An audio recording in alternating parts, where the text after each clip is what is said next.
अब देखिए, अगर मैं आपसे फॉर एग्ज़ाम्पल बात करता हूँ पार्शियल डिफरेंशिएशन की, तो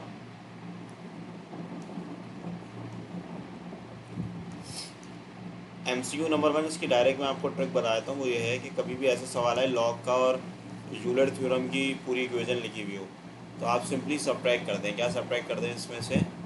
एमसीक्यू नंबर 1 में से ऊपर वाली हाईएस्ट पावर देख लें, क्या है? 2 है। नीचे क्या है? 1/2 की डिवाइड कर रहे हैं, तो आप सिंपली 2 में से 1/2 को माइनस कर दें। तो जब आप माइनस करेंगे, so you will get 3/2 which is equal to 1.5। तभी आपका आंसर ऑप्शन बी आ जाएगा। सही है। अब 2 पे आ जाओ। 2 पे कहा जा रहा है, 2 थोड़ा समझ लो, 2 थोड़ा सा अलग तरीके से सॉल्व होगा। एमसीक्यू नंबर 2 पे आपको असल पे गिवन है यू, और यू बराबर किसके है? देखें, यहाँ पे जो यू है ना, यू ये बराबर है EXYZ है। यहाँ पे मैं यू की जगह लिख लेता हूँ, यू बराबर है EXYZ के। सही है। अब आप क्या करेंगे, पहले इसका पहला डेरिवेटिव निकालना है। अच्छा, इसका पहला डेरिवेटिव आप कैसे फाइंड आउट करेंगे? बहुत सिंपल है। वो ये है कि आप पहले यहाँ लिख लेंगे डावा यू ओवर डावा एक्स। इसका आंसर होगा e⁻XYZ, और फिर पावर का डेरिवेटिव निकालेंगे XYZ का। तो वो याद रखिएगा, वो होगा YZ, क्योंकि डावा एक्स 1 के इक्वल होता है।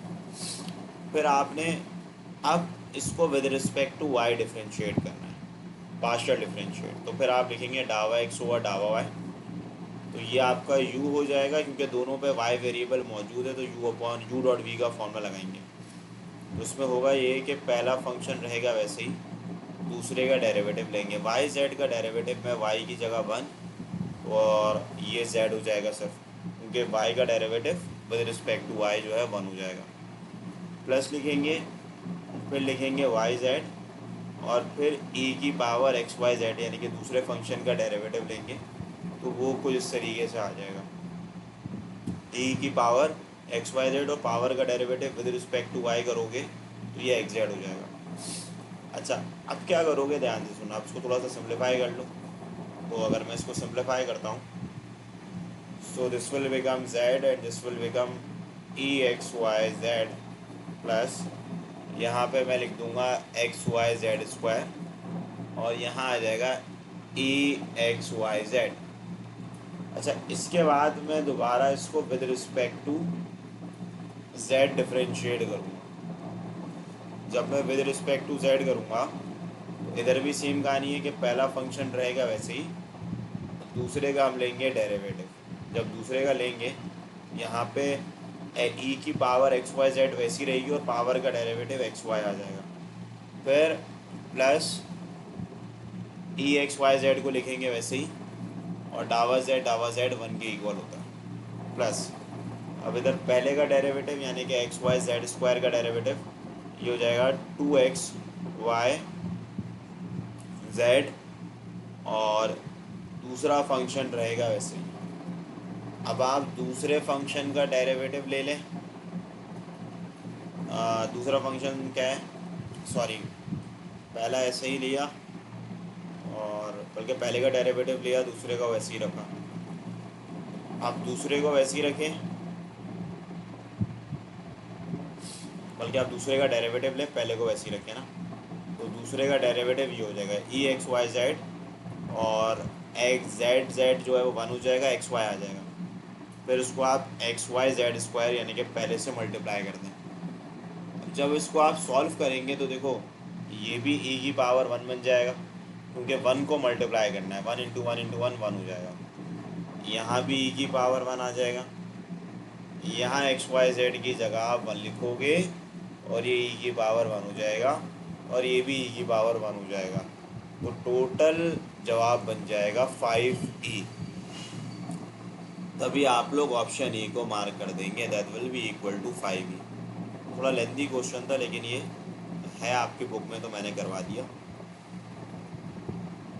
अब बहुत से बच्चे ये समझते हैं कि डावा क्यूब यू डावा एक्स डावा वाई डावा जेड पे पहले विद रिस्पेक्ट टू एक्स निकालें, वाई निकाले, जेड निकाले और मल्टीप्लाई करते हैं। हालांकि ऐसा हरगिज़ नहीं है। डावा क्यूब यू डावा एक्स डावा वाई डावा जेड की मीनिंग है कि पहले with respect to x differentiate करें, फिर उसका आंसर जो है उसको वाई से करें, फिर जो उसका आंसर है उसको जेड से करें। ठीक है, अब हम बढ़ते हैं MCQ नंबर 3 की तरफ। MCQ नंबर 3 पे लिखा गया f of x is equal to x cube minus 3xy², और यहाँ पे मैं जी एक्स भी लिख देता हूँ, that is equal to 3x² minus y cube. ठीक है, अच्छा एफ एक्स नहीं लिख रहे हैं, फंक्शन है ना, एफ लिख लो बस। अब क्या करो, रिलेशन बोलना है ना, आप एक काम ये करें 3 पे, पहले इसको with respect to x differentiate कर लें। तो अगर आप विद रिस्पेक्ट टू एक्स करेंगे तो ये हो जाएगा 3x² माइनस 3y², और फिर आप विद रिस्पेक्ट टू वाई करेंगे तो x³ का डेरिवेटिव 0 हो जाएगा और ये बन जाएगा 6xy। अच्छा ये हो जाएगा gxy, तो ये हो जाएगा 6xy, और अगर आप gy निकालते हैं तो फिर ये हो जाएगा 3x² माइनस 3y²। तो अगर आप देखें यहाँ पे तो इधर एक रिलेशन बन रहा है कि gx जो है वो नेगेटिव x5 के बराबर है, और gx को आप ऐसे लिख सकते हैं डावा g ओवर डावा x इस इक्वल टू माइनस डावा f ओवर डावा y। तो ये कोई ऑप्शन पे मौजूद है? बिल्कुल मौजूद है, ऑप्शन नंबर सी पे, तभी आप सी को मार्क कर देंगे। अब 3 के बाद अगर आप 4 देखें तो 4 पे लिखा गया है यू की वैल्यू लिखी गई है ना पूरी की पूरी, तो यू पे आप न्यूमैरेटर में x और y की हाईएस्ट पावर का सम देखें तो 3 आ रहा है और नीचे 1 आ रहा है, तो 3 में से आप एक को माइनस कर दें तो आंसर 2 आ जाएगा, 2 को डायरेक्ट मार्क कर दें। अब यहाँ पे लिखा हुआ है 5 में 1 डब्बा, डब्बे का डेरिवेटिव आपने करना है। अच्छा अब log sin x लिखा हुआ है अगर, तो आप लिखेंगे 1/sin का डेरिवेटिव cos x हो जाएगा, तो ये सवाल सॉल्व हो जाएगा। अच्छा ये थोड़ा लेंदी सवाल है, इसका सोल्यूशन मैंने ऑलरेडी करके, मतलब लेंदी है, मुश्किल नहीं है, इसका मैंने ऑलरेडी निकाल के रखा डेरिवेटिव, तो मैं डायरेक्ट लिख रहा हूँ, मतलब 2 दफ़ा आपने पार्शियली डिफ्रेंशिएट करना है बस। तो जब आप 2 दफ़ा इसको पार्शियली डिफ्रेंशिएट करेंगे इसको, भाई देखो इधर u जो है ना वो इसके बराबर है, इसको u कह लें या v कह लें, जो भी ये कह रहे हैं मुझे समझ नहीं आ रहा, u कह रहे हैं या v कह रहे हैं, चलो v कह रहे हैं तो v लिख लेते हैं। तो ये हो गया x² plus y² plus z² की होल पावर लिखी गई है -1/2। ठीक है, तो आप जब इसको सॉल्व करोगे ना, इसका पहला डेरिवेटिव निकालोगे, मतलब मैं इसको ऐसे लिख लेता हूँ, differentiate with respect to x, तो इसका डायरेक्ट आंसर मैं आपको बता दूं क्या होगा, -x पावर में एक माइनस करेंगे ज़ाहिर है, तो ये हो जाएगा पहला डेरिवेटिव, और x लिख रहा हूँ मैं, x होगा सेकंड डेरिवेटिव, जो कि आप लोग को ज़्यादा आसान लैंग्वेज में समझा देता हूँ मैं, ये होता है। तो जब इसको सॉल्व करोगे ना, मतलब इसमें प्रोडक्ट रूल लगाओगे, तो इसका रिजल्ट बनेगा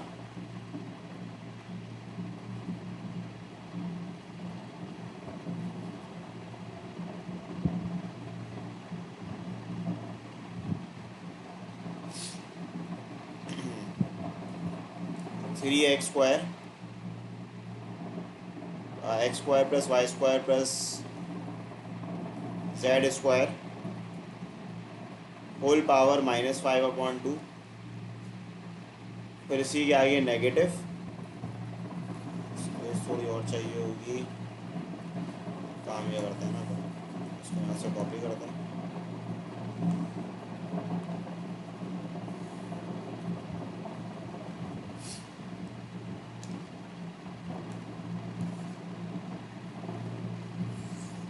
इसको नीचे ले आते हैं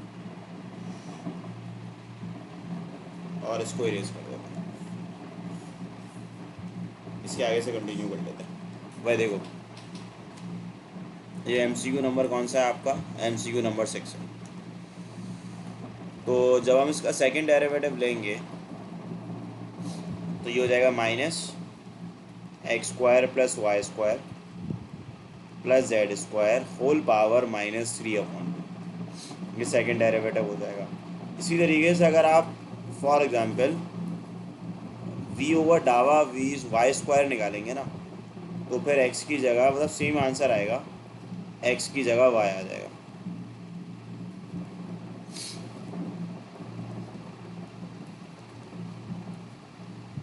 ठीक है, x की जगह आ जाएगा, y आ जाएगा।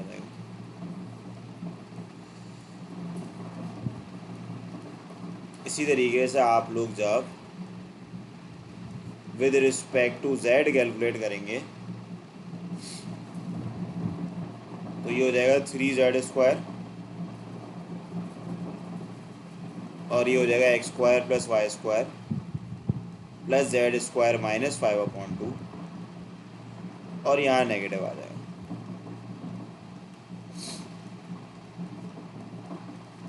अच्छा, ये बोल रहा है इन तीनों को ऐड कर लो, मतलब इन तीनों को ऐड कर लिया जाए।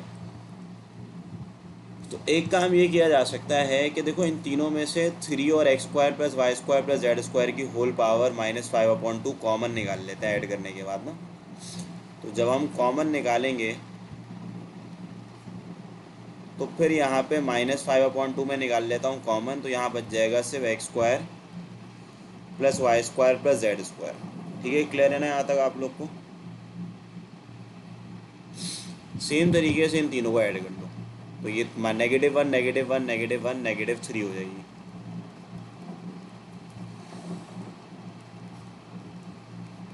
अब बेसिस सेम पावर्स ऐड कर लोगे, यानी कि -5/2 पे ऐड 1 कर लोगे। अब जब ये करोगे तो फिर ये बन जाएगा 3x² plus y square plus z square की whole power -3/2 -3x² plus y square plus z square की power -3/2 which is equal to 0। समझा? मुश्किल है ये सवाल, आ रहा हो पेपर में। सही है, तो ऐसे ही नॉलेज के लिए देख लो इसको। 6 के बाद 7। अब 7 पे क्या कहा जा रहा है? 7 फिर भी आसान सवाल है। देखो 7 पे ये कहा जा रहा है कि भाई f बराबर है y की होल पावर x के। आपसे बोल रहा है पहले इसको with respect to x differentiate करो। जब आप इसको विद रिस्पेक्ट टू x करेंगे, यानी कि आप निकालेंगे डावा f डावा x, तो y कांस्टेंट हो जाएगा, x वेरिएबल हो जाएगा। तो आपको पता है a की पावर x का जो डेरिवेटिव होता है वो a की पावर x ln होता है, तो आप लिखेंगे yx ln y। इसके बाद आप इसको विद रिस्पेक्ट टू y करेंगे डिफरेंशिएट। अच्छा, जब आप विद रिस्पेक्ट टू y करेंगे तो उसमें प्रोडक्ट रूल लगेगा, यानी कि पहला फंक्शन ऐसे ही, दूसरे का डेरिवेटिव 1/y, फिर दूसरा ऐसे ही और पहले का डेरिवेटिव। जब आप इसको कैलकुलेट करेंगे तो y की पावर x का मतलब होगा पावर नीचे, पावर में से एक माइनस। अच्छा, यहाँ पे y और x किसके है बराबर? भाई देखो y तो गिवन है यहाँ पे 1, तो ये तो 1 हो जाएगा और 1 की पावर 2/1/1। अब यहाँ पे ln 1 0 हो जाएगा, तो 0 को किसी से भी मल्टीप्लाई करो तो वो चीज़ तो 0 बन जाएगी, तभी इसका आंसर आपके पास 1 आ जाएगा। यानी कि 7 का जो जवाब होगा it will be your option number C. अब देखो 8 में क्या करना है, ऊपर 4 है नीचे 1 है, तो दोनों का डिफरेंस आप लोग ले लें। जब दोनों का डिफरेंस लेंगे तो बन जाएगा 3।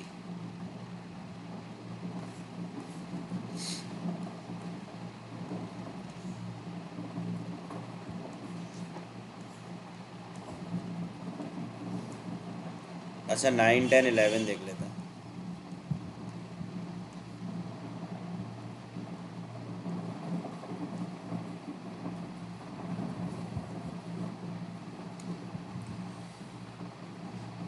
अच्छा जी, अगर मैं इसी के आगे आपसे 9 के बारे में बात करूं कि भाई 9 का जवाब क्या होगा,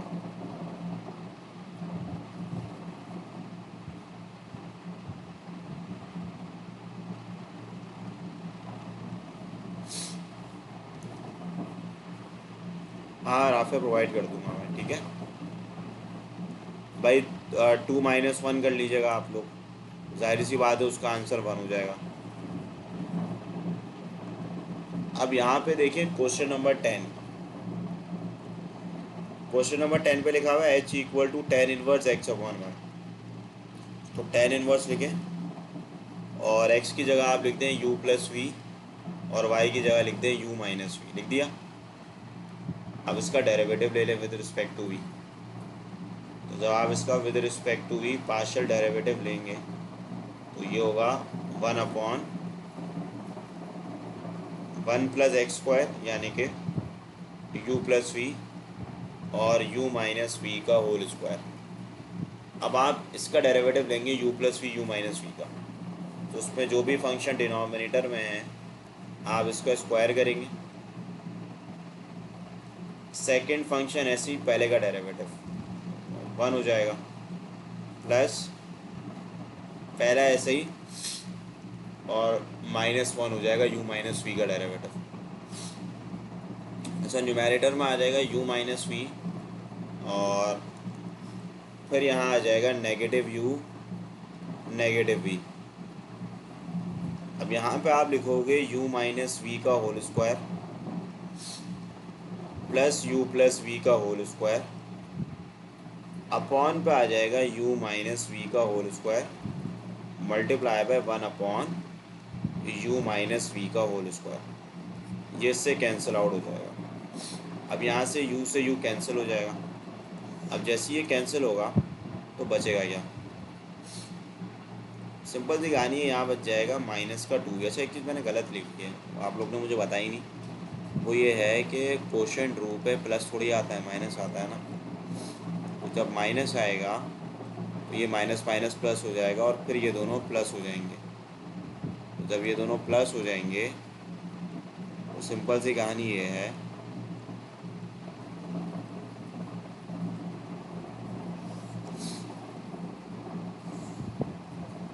फिर उसमें से मैंने कटिंग गलत कर दी होगी। तो जब ये दोनों प्लस होंगे तो v से v कैंसिल हो जाएगा, तो यहाँ बच जाएगा 2u और यहाँ आप लगा लें फॉर्मूला a माइनस बी का whole square a plus b का होल स्क्वायर बराबर होता है 2a square plus B square के। 2 से 2 कैंसिल आउट हो जाएगा तो ये हो जाएगा u upon u square plus v square, जो कि ऑप्शन ए में है। तो ऑप्शन ए को आप लोग मार्क कर देंगे। अच्छा स्टूडेंट्स ठीक है, आगे लिखा हुआ है, अच्छा ये फॉर्मूला मैंने कौन सा लगाया लिख देता हूँ यहाँ पे। सिंस वी नो दैट कि यहाँ पे a माइनस बी का whole square plus a plus b का होल स्क्वायर बराबर किसके होता है 2a square plus B square के।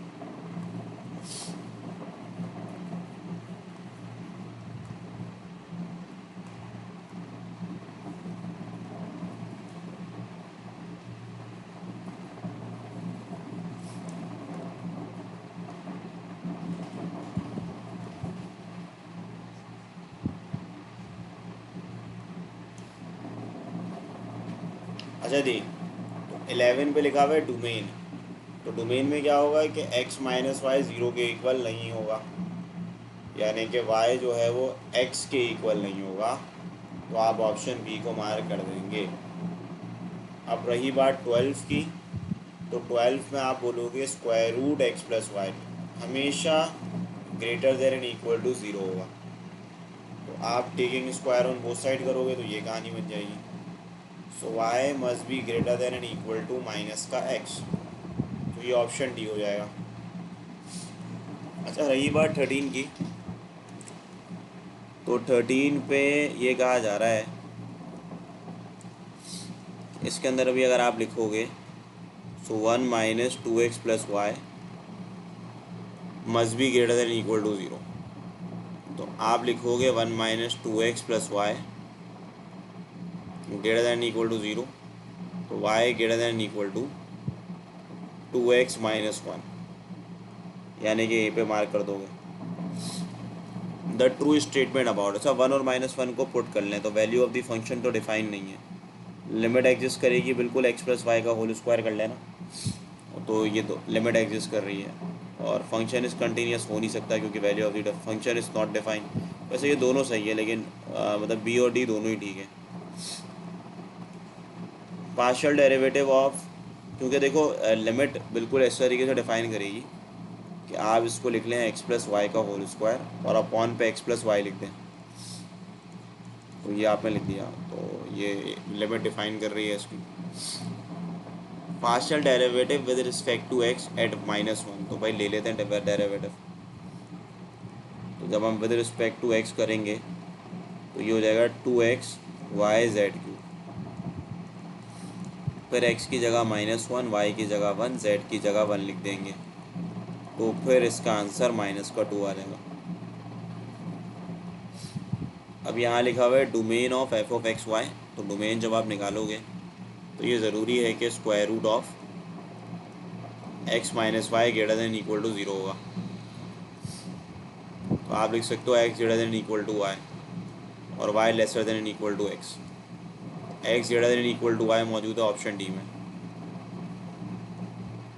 अब यहाँ पे लिखा हुआ है x D Z D x, तो x को लिखो वैसे ही और डी जेड डी एक्स निकाल लो।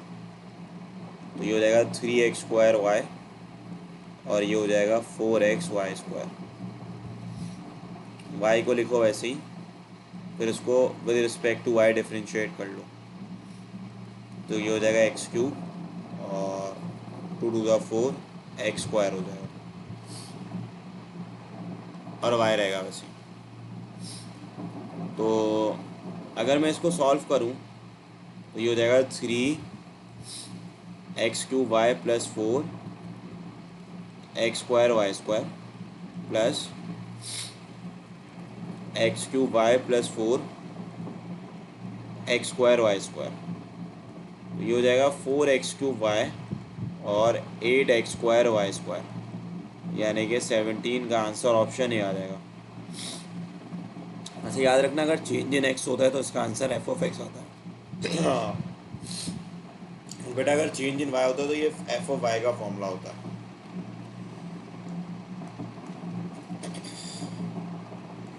इसी तरीके से यहाँ पे लिखा हुआ है x cube minus y cube, limit x tends to y, -1 से लेके 2 तक कुछ भी नहीं करना भाई, यहाँ पे सिर्फ वैल्यू पुट करनी है।